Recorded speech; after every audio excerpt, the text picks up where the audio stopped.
নমস্কার। আজকের ভিডিওতে আমরা ১৬ থেকে ১৮ মাস বয়সী শিশুদের বিকাশ জোরদার করার জন্য নবচেতনায় প্রস্তাবিত অ্যাক্টিভিটিগুলি সম্পর্কে জানব।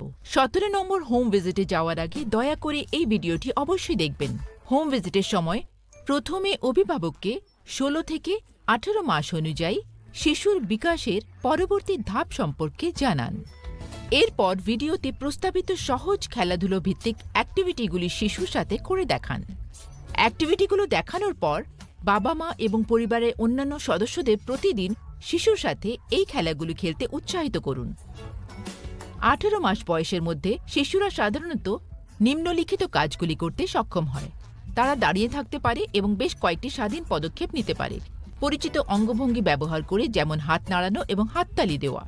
নুড়ি পাথর এবং ছোট জিনিসপত্র একটি বাক্স বা বাটিতে রাখতে পারে এবং একটি বইয়ের সাধারণ বস্তু এবং তাদের ছবি চিনতে এবং নাম বলতে পারবে। প্রতিদিন শিশুর সাথে এই সহজ কাজগুলো ভালোবাসার সাথে করার মাধ্যমে যত্নশীল অভিভাবকেরা শিশুটিকে এই গুরুত্বপূর্ণ বিকাশের ধাপগুলোতে পৌঁছতে সাহায্য করতে পারেন।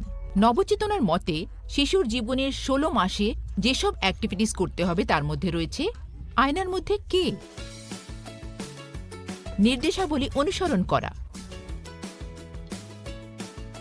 বালিশের পাহাড়ের ওপর চড়া, আর একসাথে পরিষ্কার করা। ১৭ মাসে যেসব অ্যাক্টিভিটি সম্পাদন করতে হবে তার মধ্যে রয়েছে এটা কি একই রকম, একসাথে টানাটানি করা, নিত্য প্রয়োজনীয় জিনিসপত্র নিয়ে ভান করা, আর শোবার সময় গল্প করা। ১৮ মাসে যেসব অ্যাক্টিভিটি সম্পন্ন করতে হবে তার মধ্যে রয়েছে আলো নিয়ে খেলা, শরীরে অঙ্গ প্রত্যঙ্গ খোঁজা,